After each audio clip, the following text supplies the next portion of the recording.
Welcome back to Hacker Hangouts on a Saturday morning. Jumping in, Elon Musk bought Twitter, billionaire buys a company, and me and Gowrie went down a really interesting path talking about are billionaires a security threat? Like arguably takes a public company private, kills the board, fires the board. It is now unilaterally able to make decisions. And there's privacy implications. You can change policy. Now, why certain things are not going to, I'm just noticing, I think we're okay on stream. Anyone watching, please let me know if the stream is doing okay. We're moving around some of the technical bits here. That being said, is he bought the company and there's like weird security implications with that. Gowrie, you brought up a few of them with me when we were talking, which kind of like was the impetus for this conversation. Yeah, I mean, the biggest and most obvious one, and the one that I've seen people talk about a little bit, is the fact that there's a lot of, we'll say, Elon detractors on Twitter who hide behind the veil of anonymity. And there's a lot of, political detractors in the same way. Most people have seen like Devin Nunes's cow and meme accounts like that just kind of, leverage parody in order to make fun of people. Well, Elon Musk, there's no board in place that can really, he can somewhat unilaterally start to change the terms of service to allow him alone, if he wants, to just figure out the identity of these people and do whatever he wants with that information, right? That's a legitimate security problem. When was the last time you read a terms of service? Actually, I read one a few months ago.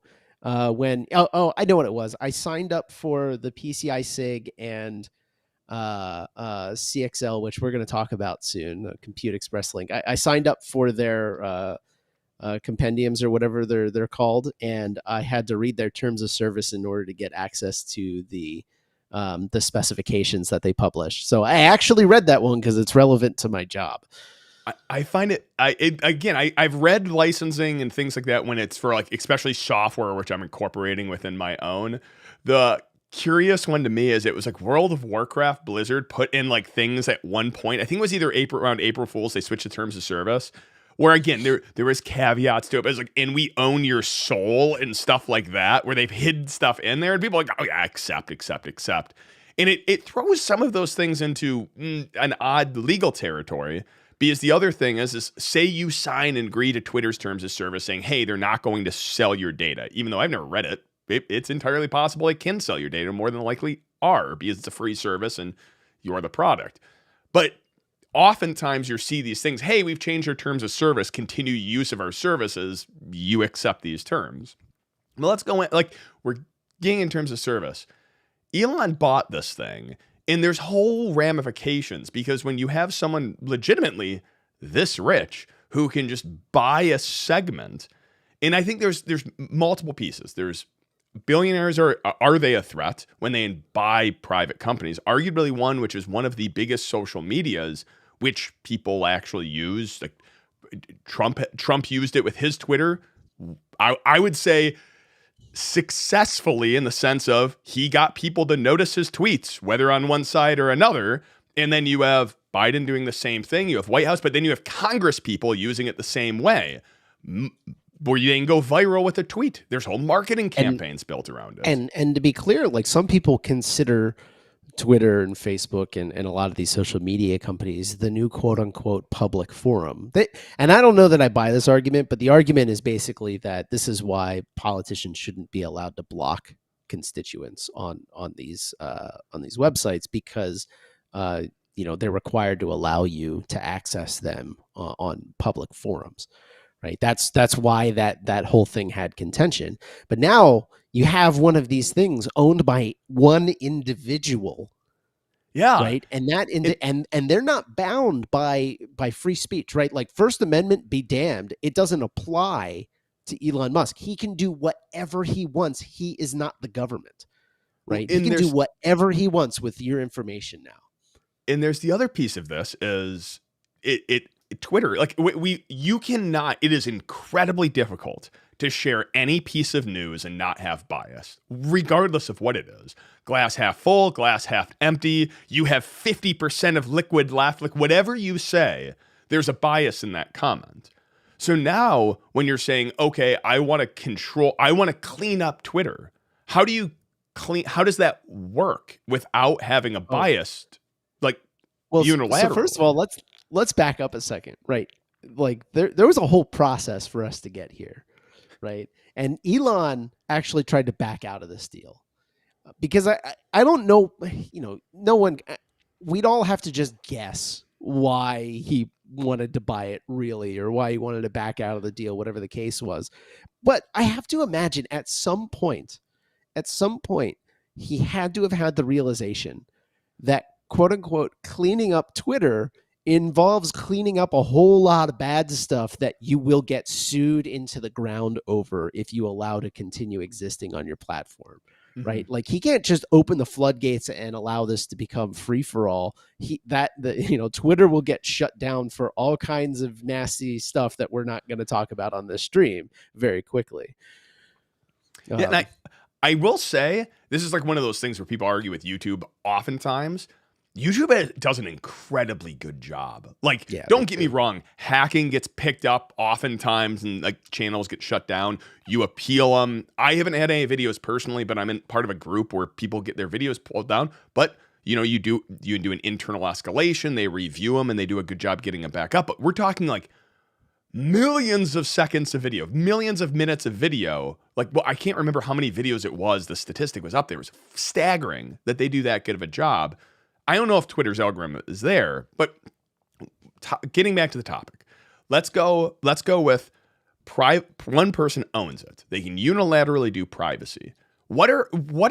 Is there really protections in place to stop him from saying, okay, I'm grabbing everyone's data on my platform and here it is. It's open source. It's free for anyone to buy.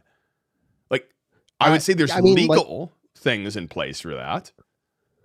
yeah, I mean, certainly we were just arguing about this right before stream. Like the terms of service on Twitter, obviously, in their privacy policy, they have some teeth in court for you to defend, your data to some level on what they can do with it. But then you also turn around and say like they could just abolish the privacy policy. Are they going to do that? No, that's not going to happen, Yeah. right? They're not going to just abolish it, but they might put enough loopholes in there that allow them to do things in esoteric ways. Like legalese is very powerful. But let's dig into this one. So typically, when you look at regulation, your companies need to adhere to some semblance or some form of security and privacy. Usually, this is like, let's use NIST. It's funny, I'm turning into like a compliance person when really I really am not. Like, I'm not. But you would go, okay, we're going to adopt the framework of NIST. These are the controls. Here's our policies. Here's our procedures. Here's our evidence. The thing is NIST, the way it actually like which controls are in there is controlled by a committee.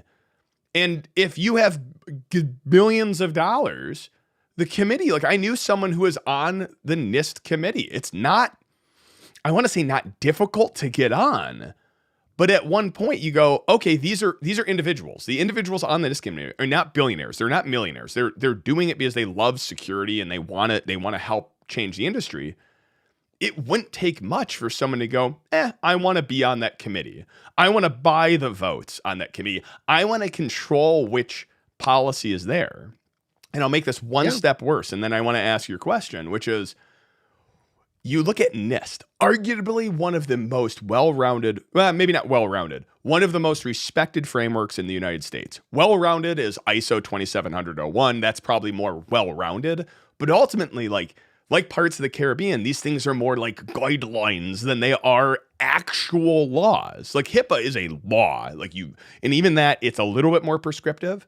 But these compliance frameworks that you have to adhere to are like guidelines. They're not like building principles. Like if you don't build your house this way, your house will collapse. It's like, here's what you probably kind of should be doing. So what you're describing is a term called regulatory capture, and the idea behind regulatory capture is that an interest group or a wealthy individual or even a political party, whatever the case is, has bought enough influence amongst, and I mean bought, either they hire people with the intent of getting those people on certain boards like the FCC or NIST or FDA or whatever. They hire people with the intent of like getting them into the system and then raising them up to the level of policymaker. And regulatory capture says if you have interest groups that are capable of installing enough people onto those boards to reach a consensus, then they can start to regulate the industry in a way that primarily helps them instead of the people, right? And so this is, I mean, this is the whole specter. I'm trying my best not to get political with this, but this is the whole specter of like, oh, there's a dark cabal and like a dark, like a pseudo government running the government, and it's all the billionaires controlling all the things. To some extent, that is true of corporations that buy influence on these regulatory committees. And when you have an individual, I mean, people don't really comprehend how much $250 billion is, right? Well, think about it this way. You are closer to being a 10 billionaire than Elon Musk is. You're closer to 20. You are closer to $20 billion than Elon Musk is.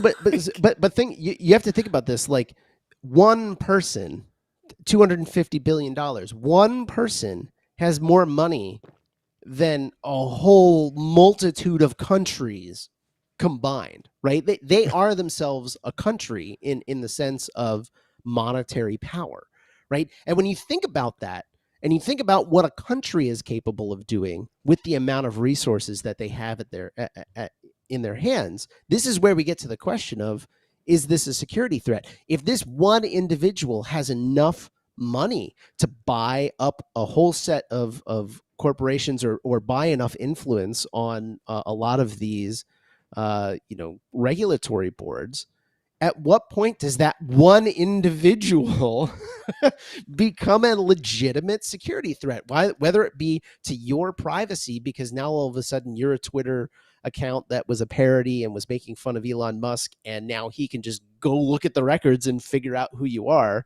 very quietly, and then maybe hand that off to somebody else so that he's not connected to whatever happens to you. That, like, I'm spinning up a story here. I'm not going to say that this is actually going to happen, but like, it's not outside the realm of possibility that he walks into headquarters and goes, I would like to know the names of these accounts, right? Like, I would like to know who. That's not outside the realm of possibility.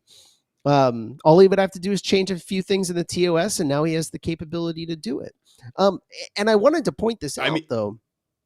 Specifically, what were you going to say? Go ahead. No, this ties into another conversation, which I will bring up in a moment. You keep going. I'm going to pull up the piece I need. So it's been well known that to some extent, Twitter has been used in developing countries in order to democratize speech to some extent, because they do provide anonymity, because you can't access it through Tor, a whole bunch of things. So it has been used as a communication tool in order to help people organize, for better or for worse. We can have that argument, right? However, this another security question, especially a cybersecurity question. I said, if a billionaire were to go out and buy a railroad company and just shut down the railroad or shut down a chunk of the tracks, the government would rightly nationalize that railroad really quickly, because that is a logistics threat to like food delivery, right? If Elon Musk walks into Twitter and then just decides to shut down Twitter, all of a sudden, like, there's whole wide swaths of groups that maybe were communicating and organizing over it that are suddenly shut down. Like, when you have one person who has that level of control, and it's not that easy for him, just to be clear, like, he has financiers. He can't just unilaterally make that decision, but he can figure out a way to do it if he wanted to. And that's the thing is, but I think I think it's arguable. Money is power. Like you said that before stream, money is power. And if you did want to just shut it down, you could. I'm not really worried about that, because mostly his goal, most people's business is to make money, is to make more money or to gain more power. like this is like this ties into something I said about like Ben and Jerry's. Your job anywhere at the company is to make better ice cream to drive profits. Like CEOs among like after doing this for a very long time, executives are usually the worst when it comes to the security of the company. Like they're the first ones to say, I want the new Pixel phone. Well, our company only supports iOS because that's what our mobile device management policy, our MDM, is on. They're like, that's great. I'm buying a Pixel 3. Go figure it out because that's what I want. I'm the one who makes the decisions. You also have these pieces of like the CEO who's now like driving culture and things like that. But I'm going to pull this back because there's another topic I pulled up. It came across for me from someone who runs an e-commerce business. And he was looking at it as, so I'll pause here. The company, again, not sponsored, don't know anything about them. If they're like terribly corrupt, please don't like push the number 5 and send your complaints there. It's a company called Patreon Scan. And what they do, it's made for bars, private organization. I'll pull this back to my point in a minute. What it does is it's a device which sits at the front of your bar, and when people come into your bar, you slide your license into it. It takes a scan of your face, and now it matches your face to the license. It verifies your license is not forged, it's not fake, it's your license, and it matches it. However it does this, the first time it goes in, they have to do their due diligence, and they have a third-party company that they use. Kicker here is it's a closed loop system in the sense of my bar uses it, I have all of this. However, what this company did is you can now have multiple bars all using the same system. And this company has grown, so you now have hundreds of bars across the United States all using the same system. So when I go in and I ban an individual for using a fake ID, that individual is not just banned at mine, but all of the bars that use the system. Let's take this one step farther. It would make sense to have this type of system at many locations, not just bars, but maybe schools. I don't want anyone on a certain list coming into the school, so we're going to use this. I don't want anyone coming into a stadium who has any of these things. We're going to use this private company. All of a sudden, we looked into I was curious, so I asked him about the price of the system. It's like $5,000. It's not significant. And now I'm sure there's ranges in pricing of things like that. I buy one. I put it in my house. I don't like someone. You upset me. I have a copy of your license and I have a copy of your face. Banned. Every bar, everything, because this is now a trusted system. It has been built to be a trusted system. And unilaterally, one person with access to the system can ban anyone across the whole ecosystem. You now take Twitter. This system, by the way, terrifying to me. Just the security implications that one person can unilaterally ban a person from all these different locations, terrifying. But I'm sure they'll address that, but also when you said it was $5,000, I was like, that's not nearly expensive enough to be any level of secure. No. Yeah. And I've seen the price on ranges. They also allow you to like pull it for free and trial it for a while. So like what during the free trial, I could just like ban, be like, oh well, people are banned. I doubt they'll let you ban people on free trial, but yeah, go ahead. So you're gonna say with Twitter. Yeah, but with Twitter, you have bans have happened. They happen all the time. They've banned people, and then sometimes they'll be unbanned and things like that. You're effectively blackballed in the industry. But here's the thing is, what this wants to solve is the fact that like when I have a scam person come to my bar, I can ban them and warn other bars about them. You have one person, like an Elon Musk, who, let's say, owns Twitter, owns this company, owns multiple e-commerce shops. Say he's friends with Bezos, and they say, hey, you know what? When I ban someone on Twitter, I want to ban at your company as well. Like, you start having, like, maybe this weird problem where I ban someone on Twitter, they're screwed everywhere else. Like, yeah, I mean,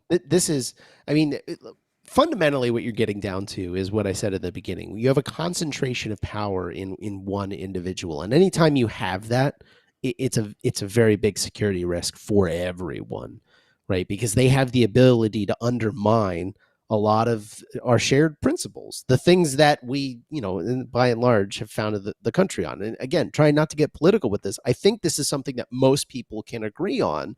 Having pseudo kings and queens running around is not good for us at all, right? And that's what these people are. That, like, when's the last time you heard of a billionaire getting dragged into court and thrown into prison? Bernie Madoff.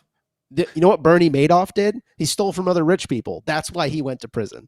Not because he stole from you and me. It's because he stole from other rich people. So you like that's and like I'm not hammering on the government here. I'm just trying to point out, like, when an individual can buy a social media platform of this size individually, you have to ask the question, one, why?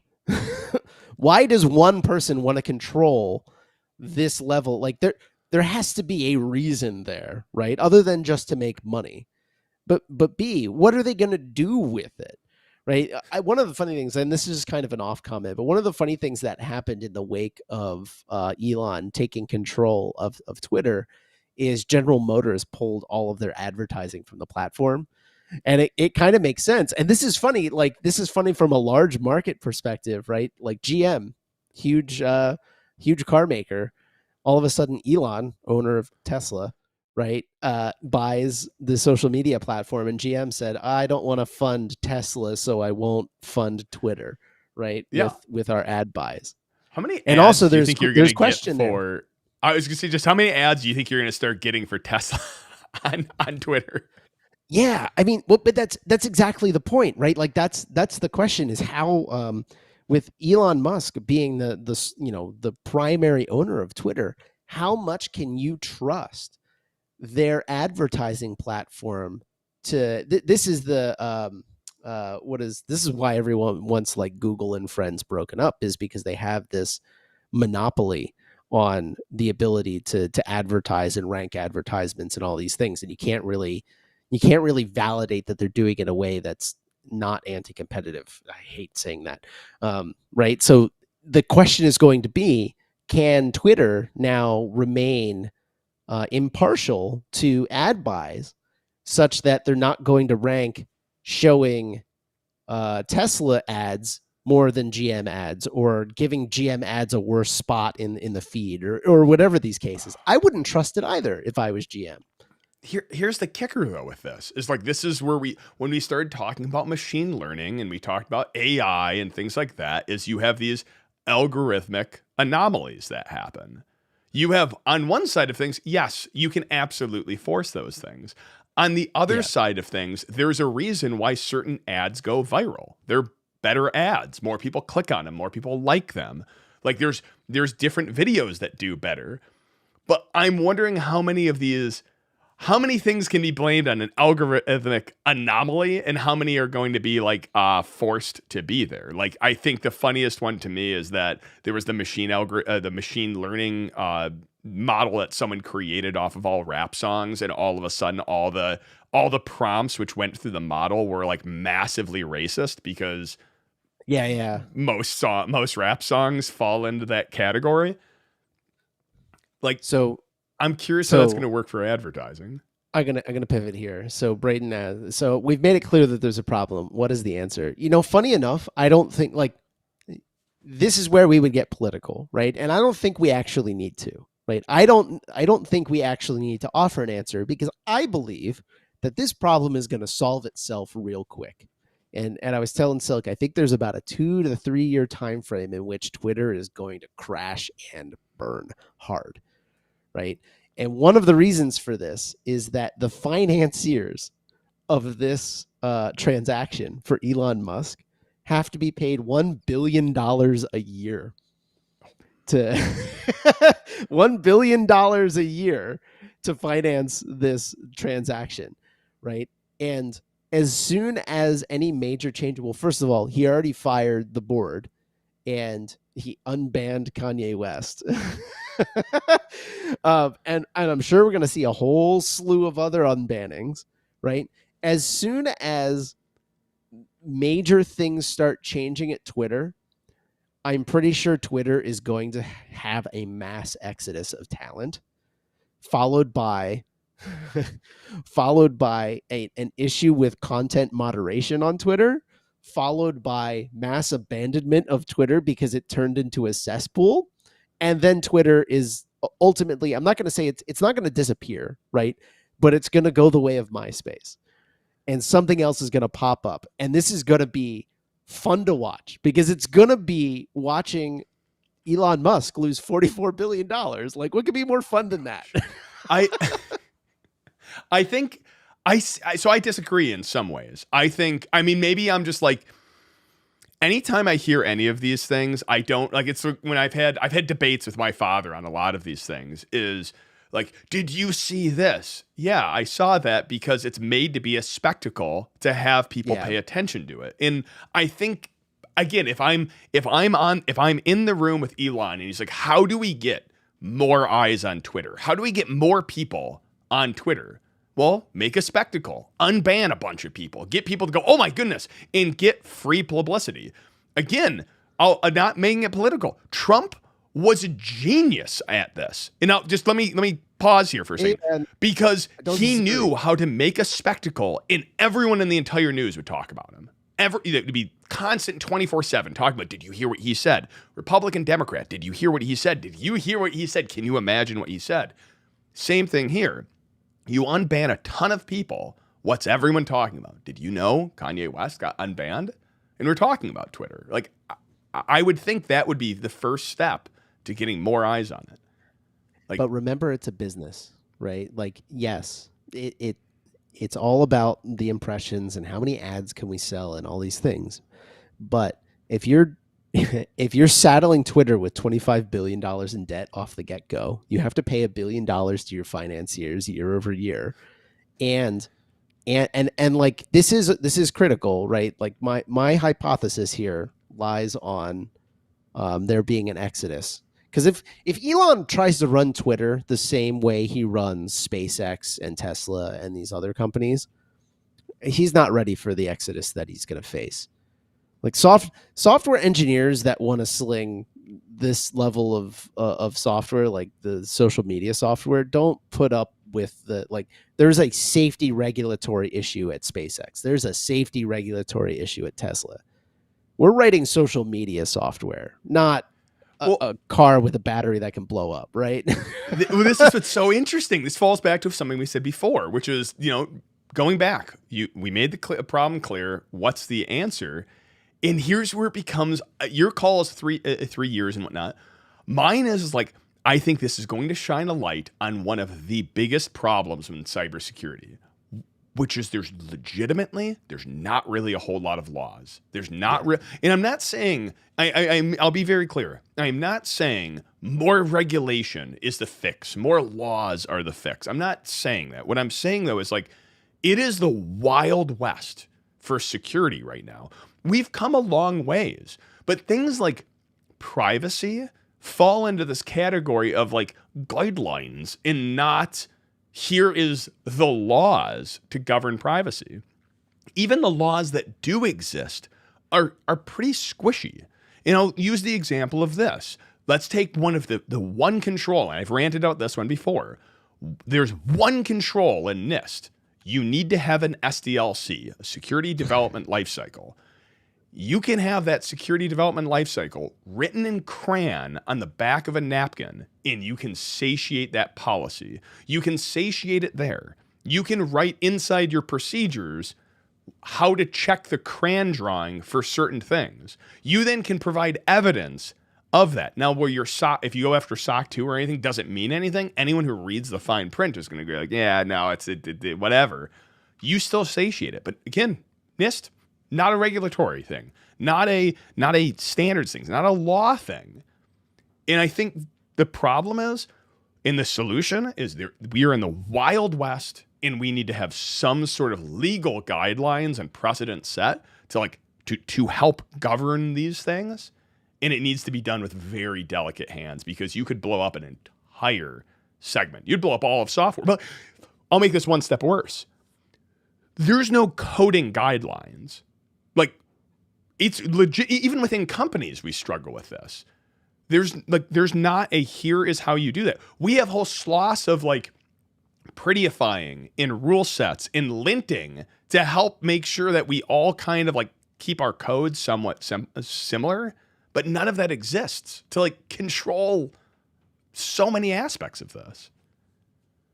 So the other aspect is we're also talking about this from the perspective of U.S. citizens. There is a giant wrench in this system that a wrench that can be thrown into the system, and that is the EU, because the EU has the GDPR, the EU has a number of other privacy laws and all those things, and again, this is where, going back to the original topic, are billionaires a threat, a security threat?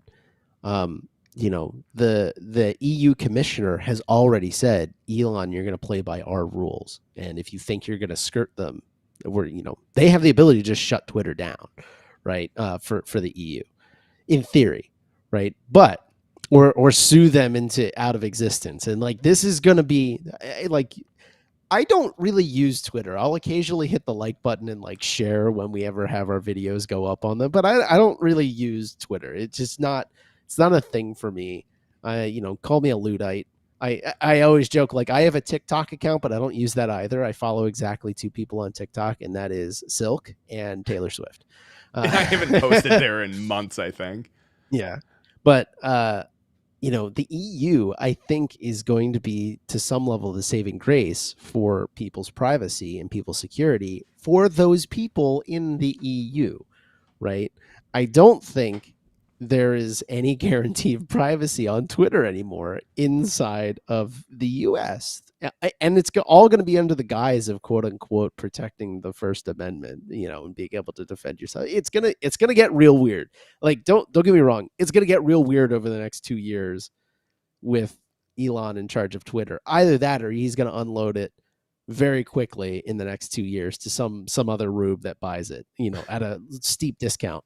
I mean, part of me is excited about something like this, mainly because, as you said, I hope you're right, is that I'm still, it's funny, I have lived in the generation of MySpace and, oh goodness, Zanga, I think, was like the personal blog site at one point. Like, yep.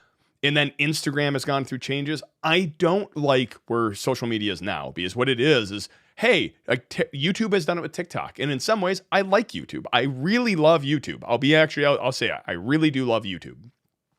But what happens is when these new features come out, typically social media goes, and that's ours now. And that's ours now. And I also like this. And even like I could see YouTube taking on Twitter as far as, we're going to add a social media into the stream, which is along Twitter. But I am kind of excited to see what the next social media is. Like TikTok was, in some ways, revolutionary. It was a new way of old technology, using video, 60 seconds and whatnot. Clearly, it's going to be the metaverse, right? Oh, gosh. Who was it? I forget. I was talking to a buddy of mine that was saying, the forecasts on what VR and AR is going to be as a field is going to be like a multi-trillion-dollar. Yeah. What was it? I don't know who Gartner is, but apparently there's some big financial firm or whatever. They're a big one who like rates tools and stuff. They do a lot. So they expect the AR and VR industry to be a multi-trillion-dollar industry over the next 10 years. Call me a Luddite. And I was having this argument yesterday about this. I paid someone thousands of dollars to laser my eyeballs to remove glasses from my face permanently. There is nothing in the world that can make me put those glasses back on, right? I wear sunglasses, of course, but like they're there for a function. Having things pop up in front of my face and obstruct my vision, no, thank you. Not going to happen. So like I don't. It's going to be the metaverse, though, clearly. I had LASIK as well. That was singularly, by the way, if you get squeamish on stream, warning you, that was singularly the weirdest experience of my life. To watch someone, they don't put you out for it. Like, you don't sleep for it. Like, to watch them as they cut your cornea off, or cut your whole They're flap cutting off. your cornea off. Yeah, they're Or, cutting the flap. Yeah. yeah, cutting the flap out and then lasering your eye. Like first person perspective, that was like I didn't have to like have like the weird medicine to calm you down or anything like that, but that was like I remember sitting there thinking as they were doing like saying like this is terrifying. Like this is The absolutely terrifying. I did take the Valium before I had that done, and the cool part for me, I have to say, again, if you're squeamish, maybe stick your fingers in your ears, is not when they take the flat back. It's when they put the flat back on, and then they take the teeny tiniest squeegee and they run it over your eyeball, and you can see it clear as day, right? Like you're like, that is the tiniest squeegee I've ever seen in my life, and it is squeegeeing my eyeball right now. Wow. It was so weird. Spinning spinning actually back to the metaverse. I do find it fat. There is another stream we probably should do on this one. But like even private I can't see it. I would love AR fascinating to me. I think that actually has a future. Like things like heads up displays and things like that. Awesome. Like just little quality of improvements like GPS and things like that within the car. But the whole a Daft Punk like helmet you put on just to be Not able to happening. I don't see Not that happening. All right. Getting back to the topic a little bit. Do you have something? No, nothing. I was Yeah. just laughing. Gator joined us. Welcome to Gator. Going back to Hey, the Gator. topic. Yeah. I mean, like we exhausted a bunch here. But getting back to these solutions, at this point, I feel like the cat's out of the bag, right? Like I think the market really does have to deal with this problem by itself. We're not going to regulate ourselves out of this problem. We're not going to tax ourselves out of this problem. It's just not feasible or functional. But anyone who thinks that people laugh at me when they go, oh, Elon's not going to lose $44 billion on this deal. We have watched many, many, many big social media companies die a terrible death over the course of 30 years. Guys, remember AOL chat rooms? That was like the beginning of social media, basically. AOL is dead. They literally the brand no longer exists. It was renamed to something else. MySpace, does it even still exist? I don't know. But Tom had the right idea. Make something big, sell it, and run away because those things are going to flash out. Mm-hmm. Facebook, I think Facebook as a social media platform is dying. Twitter, I think this is the beginning of Twitter's death. TikTok is the new thing, but I think it's the nature of social media platforms to die. Like it's just people get tired of them and then move on to the next thing that freshens up the old design. I think one of the things that will happen with them is they're continually collect the best of features. Like at least YouTube, that's what I see. YouTube collects the best of features and starts scraping them into itself and growing. But their core business is not built around the social media platform. It's built around a video platform. I mean, I use it for tutorials and things like that. And now they've started figuring out better ways of monetizing it, which don't require ads. No one wants to watch ads. But this is I want to pull us back to the topic, which is billionaires. Like this is like one of those ones is when you come to fixing this. The thing I'm wondering about is I don't know if there is necessarily a fix outside of it working itself out, because as you say, sure, if your privacy is if you're concerned about your privacy, then delete your account, pull back on it. Like don't share, don't like there's not a lot of information required in it, but there's a lot you can share in order to like lose your privacy. But I think most of these things need to work themselves out. The problem becomes, I think, is when you can do regulatory capture and you can start again, I go back to this Patreon scan thing. That is terrifying to me, where you could gain enough authority over other platforms. That's the part which scares me when you have billionaires buying platforms, is that if you look at it and you go, okay, YouTube, Twitter, I'll make it weird before I make it better, which is the internet, do you have a right to the internet as a human being? Like, do you need the internet to function within society? Like there's actually one part. And many people go, oh, no, you don't. No, you don't. You don't need to. But like most careers and most businesses require you to have a computer at this point. Not all of them. Like, yeah, there's obviously trades. That's why I think trades are really hard to come by right now. Like, in that why that's a whole interesting one because I'm dealing with contractors right now. But you have this, we'll say, the need for your career. Google, like without YouTube without YouTube or Google, my job would be much harder. It's harder to find information. I can't search Stack Overflow and become a professional programmer without Stack Overflow. All of a sudden, if you have all of these things owned by one person and they go up, nope, banned. You're banned, and you're banned from all of my platforms. You're banned from Twitter, you're banned from Google, you're banned from YouTube, you're banned from this, you're that, and that. And you're just like, as an individual, like, wow, okay, I guess I'm done here then. Like, that's terrifying. Yeah, and so Braden brought this up. What's different with Facebook, Twitter, Instagram, and to somewhat TT? I don't know what. Oh, TikTok. TikTok is that they also are critical to businesses as their marketing engine. There's a cost to reacquire audience over and over again. Yeah, and this, I hadn't really considered this. This is a good question.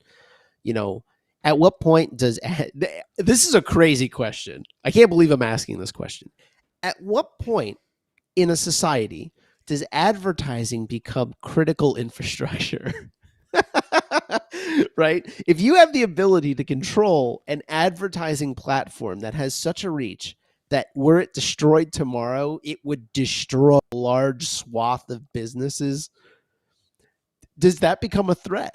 Right? Like that like we're making up, to some extent, we're coming up with threat models here, but like like if Google AdSense just stopped working tomorrow, how much financial damage would be done across the globe? Don't forget the US, across the globe, right? And that it sounds like nothing, but that's people's livelihoods. That's people's ability to put food on the table, right? What's the weird idea about that you this? could destabilize a country by just getting rid of a marketing platform is kind of an absurd idea, but I could see it. Well, think about it this way: is like I was laughing where like I love Thai food, Tomka, best soup in existence. It's just a beautiful thing. But I was laughing because the Thai place we go to is this little hole in the wall place. Like they now have an internet presence and you can order online. No one knows about that Thai restaurant. Like legitimately, it's just like way off in a corner somewhere.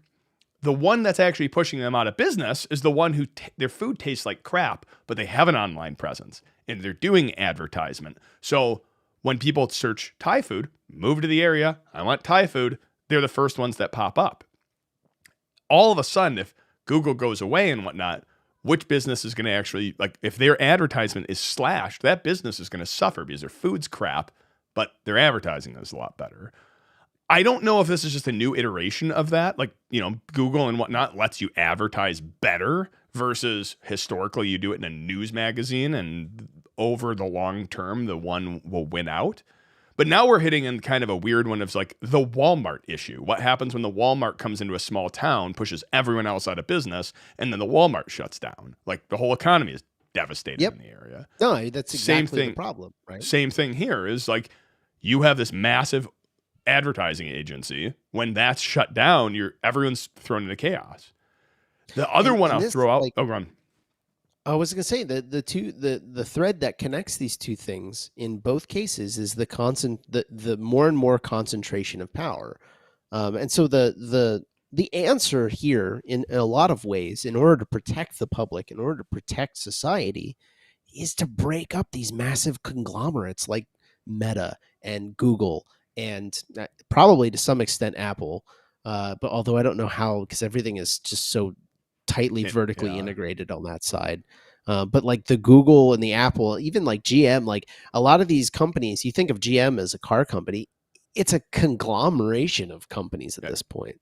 When I was working at GE, that was goofy to me. Like I did not realize how big GE was until working there, going, oh, there was like GE money and finance and healthcare, and now there's like GE space and like all these other competing companies, which are like they're ginormous.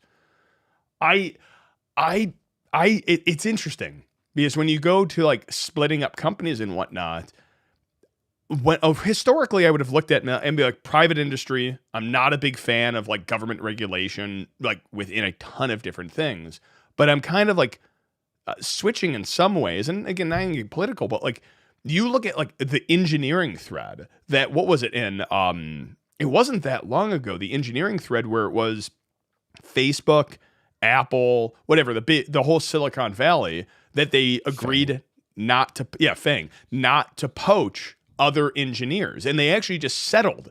And this probably brings us to our next topic. They just settled the lawsuit, and it was effectively like, you can't poach each other. And there's a story which is actually, like, I believe proven true, which was when Steve Jobs called whomever because they were trying to hire someone, and then ended up getting the hiring manager fired because he tried to poach. Like, story after story of this. And they're true because the lawsuit was filed and they settled, and the settlement was like 14 grand for anyone affected by this. Yeah. Here's the kicker with that. 14 grand, don't get me wrong, a lot of money. If you're an individual who moved from company to company, a lot of money. But in Fang, you're dealing with $150,000, $200,000 salaries, like as a software programmer moving between these. 14 grand, not a whole lot. And many times when it comes to security and privacy for giant organizations, someone in the back room, it's so disgusting, but someone in the back room, and this is all of security. This isn't even just privacy. This isn't Billionaires. This is Twitter's. All of security is a trade-off. I could do massive amounts of security on my little tiny app, but no one uses it. So I don't have to really care about my little app. There's not a trade-off there. But major companies, when they do disaster recovery, they say, what are the chances of an asteroid hitting the Earth? How are we going to go up on business? Or the zombie apocalypse. And they're going to say, we're not worried about that. Power outage, we're more worried about that. Threat model. I always still laugh about COVID because no one on their list had giant pandemic across the entire world. Like that one, it's on that list now. But at a certain point, everything's a trade-off. But here's the core of it. At these billion-dollar companies, they go, if we get breached, though, what's the fee going to be? Like, if we have the massive breach, what's the fee going to be? When all of our companies get together and we agree we're not going to hire engineers from other ones, 14 grand per individual, it's not that bad.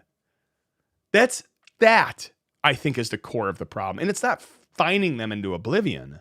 But that's utterly ridiculous when a company can just say, easier just to pay the fee. Who cares about user privacy? That's the concentration of power, their ability to just stop giving a shit. I want to toss this out there because I think this spells out my ethos on this pretty explicitly. Twitter is whatever. I don't know what Twitter's market cap was before this purchase, but it was worth $44 billion to whatever. The market cap on Raytheon Technologies is $140 billion. The market cap on General Electric is $85 billion. The market cap on Boeing is $85 billion. The market cap on Lockheed Martin is $127 billion. The market cap on Northrop Grumman, $84 billion. Pfizer, $266 billion. The only company on that list that Elon Musk couldn't buy is Pfizer. Imagine one person buying General Electric, firing the board, and it being a private company. Imagine Elon Musk buying Boeing, firing the board, and it being a private company. This is what I mean by billionaires are a security threat. Every single one of those companies, Twitter is whatever, right? We can try and come up with a way to make that a security threat. In some cases, it is. It's a threat to our privacy. But if an individual with the capability to buy any one of those companies came in, bought it up, and just ruined the company, it would be a massive security threat to the nation. Let's bring this to fruition, which is we're dealing with chip shortages. We're dealing with that. You buy two companies. You buy a chip manufacturer in the United States. You buy the main shipping lines, shipping and chips.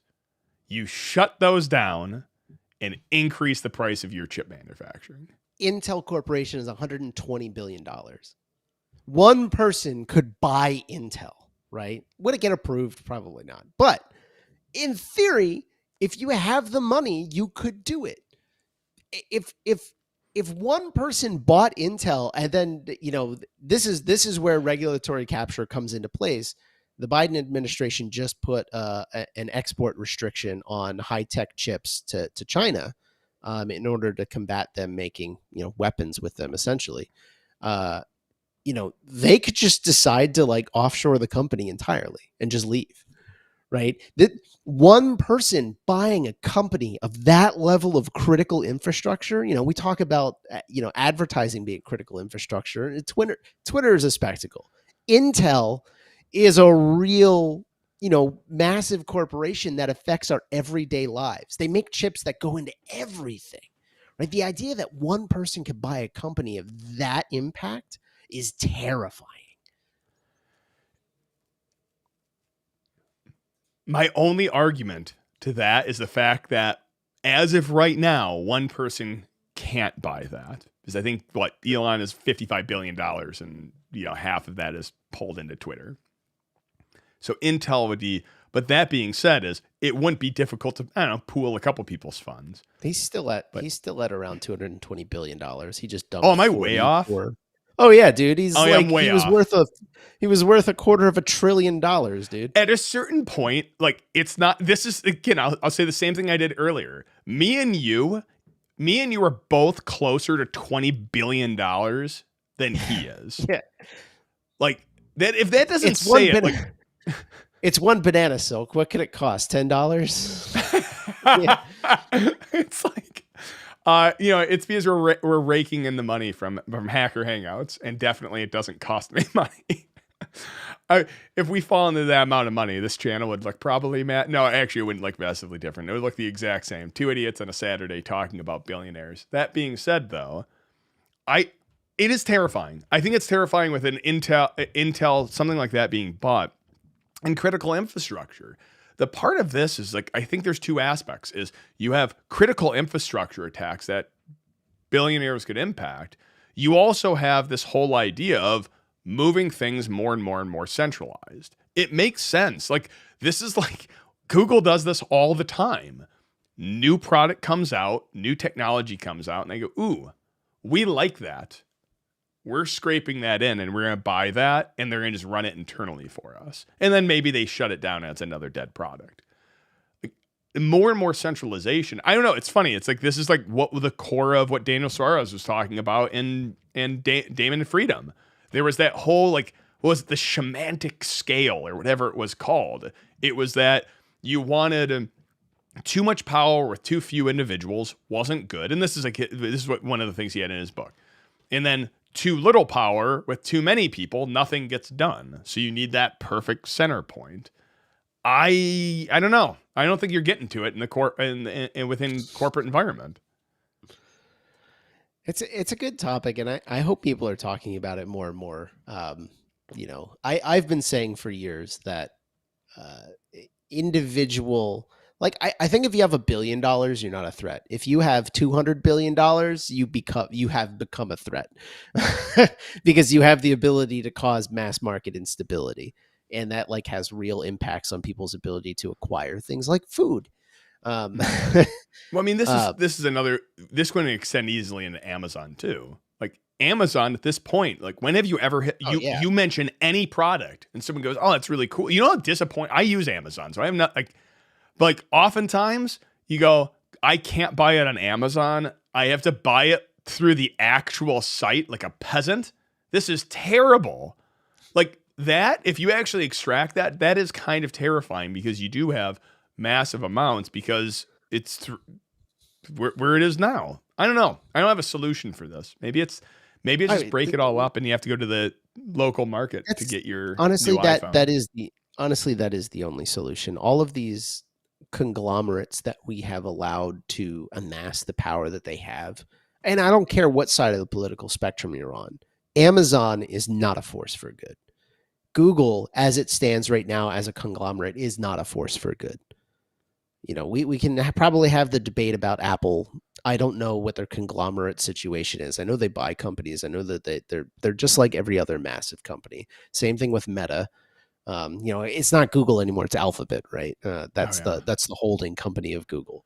All of these massive, the problem is you get quickly into the conversation about, if you break them up, do you destroy the economy in the process? And I don't think that that's true. And the only way to get out of this, in my opinion, and this is semi-political, is to leverage that antitrust hammer and recognize the size of these the size of these corporations as a threat. But then what do you do about the individual billionaires that have acquired a $44 billion stake in Twitter? How do you break up an individual? I don't know I don't know that there's a solution to that.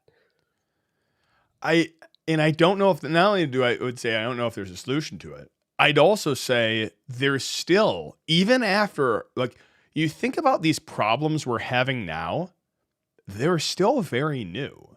The internet, Oh yeah. it's not that old. Like, think about when we were kids, the internet wasn't a thing, or it was barely a thing.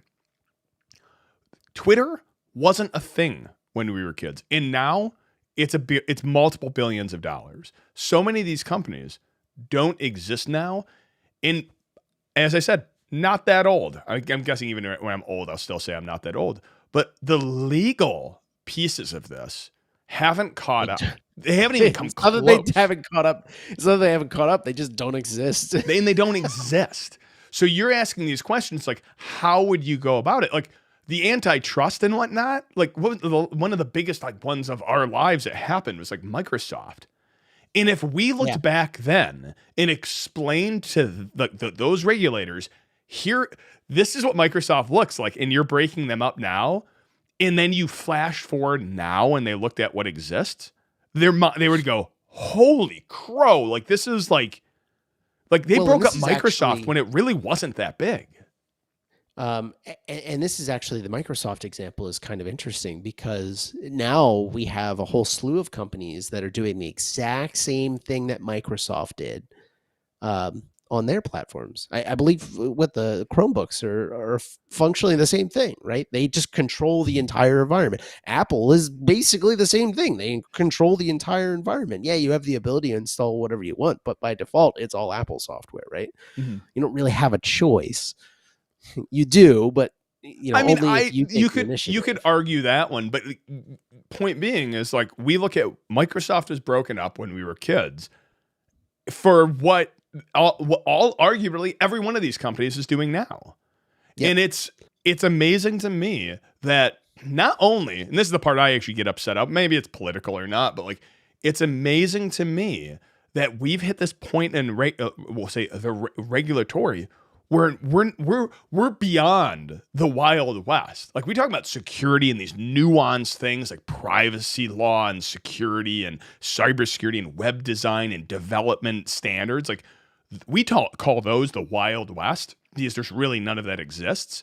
Those are the most nuanced topics, these giant problems that we're suffering, and there's not really any fix for any of it. Minus that, laissez-faire it will come out, and hopefully it comes out in the wash in a few years. That's terrifying. Yep. Anyway, everything's broken. Delete computers. Return to monkey. I think, and that's where it is. Thanks for joining us. Hopefully you got something out of this conversation. Very much appreciate you all, as always, and hack on.